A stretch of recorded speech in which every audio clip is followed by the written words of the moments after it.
السلام عليكم. من جديد أحييكم. معكم الخبير المغربي الأستاذ إدريس العمري، الحامل للحزام الأسود الدرجة الخامسة في رياضة الكاجو كيمبو والأساليب المشابهة، ممثل الجراند ماستر أنطوني هيمينيز بالولايات المتحدة الأمريكية هنا في المغرب. اليوم للأسف الشديد واحد الشخص اللي امتحن نفسه أنه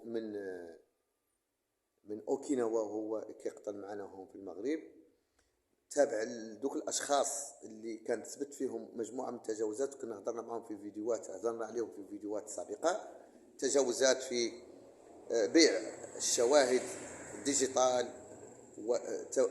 وفساد اخر والنصب واحتيال والى ذلك هنا من مدينه الداخله، واللي تم طردهم من طرفنا غير مأسوف عليهم.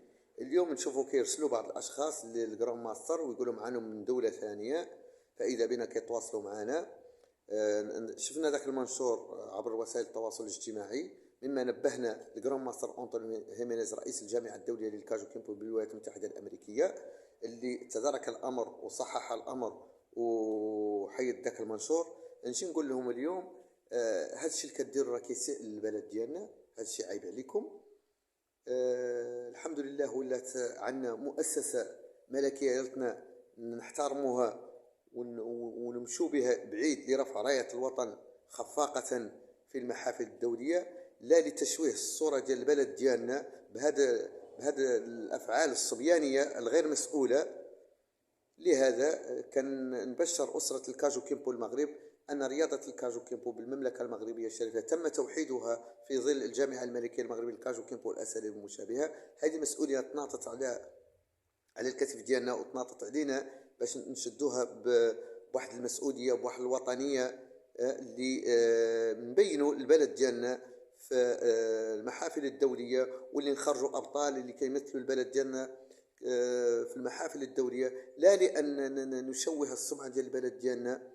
لهذا فالجامعة الملكية المغربية للكاجو كيمبو والأساليب المشابهة ليست لي أنا ولا أي إنسان. الجامعة جامعة لجميع من يريد أن يعمل بصدق وبجد وبوطنية وبإخلاص من أجل الرفع من مستوى هذه الرياضة على المستوى المحلي والجهوي والوطني وعلى المستوى الدولي. أنا إلى حد الساعة نحن غادي نمثلوا البلد ديالنا في تايلاند، ولا يجونا ناس خبراء من مجموعة من الدول لجنوب المملكة المغربية الشريفة في كأس نصر القرقرات اللي غيكون إن شاء الله نهار 29 و30.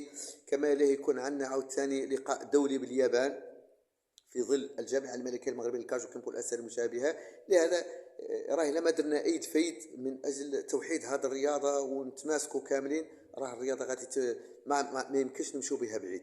راه ايد واحده ما تصفق الى ما اجتمعنا كامل في هذه المؤسسه. عندنا الحمد لله خبراء، منهم الاستاذ عبد اللطيف الحياني الخبير الدولي، والاستاذ كرامي الخبير الدولي، وكاينين نحن وكاينين اساتذه ثانيين في طنجه، كان الاستاذ ديالنا عاوتاني في طنجه ديال اللي شاد هواي في طنجه، جمعيه هواي في طنجه، اللي نشكروه من هذا الموقع لانه اسس عصفور وعنده مجموعه من الجمعيات، وهذا الشيء كيتشكر وهذا الشيء كيتثمن له. لهذا اي مساله اللي تمرق وتسيء لهذه الرياضه ويسيء هذا البلد، احنا لابد خاصنا نخرجوا اعلاميا ونفضحوها. حفظ الله هذا البلد ورعى القياده الرشيده لصاحب الجلاله راعي الرياضه والرياضيين الملك محمد السادس نصر الله واطال في عمره. والى ذلك الحين كان معكم الاستاذ إدريس العمري، استودعكم الله، والسلام عليكم ورحمه الله تعالى وبركاته.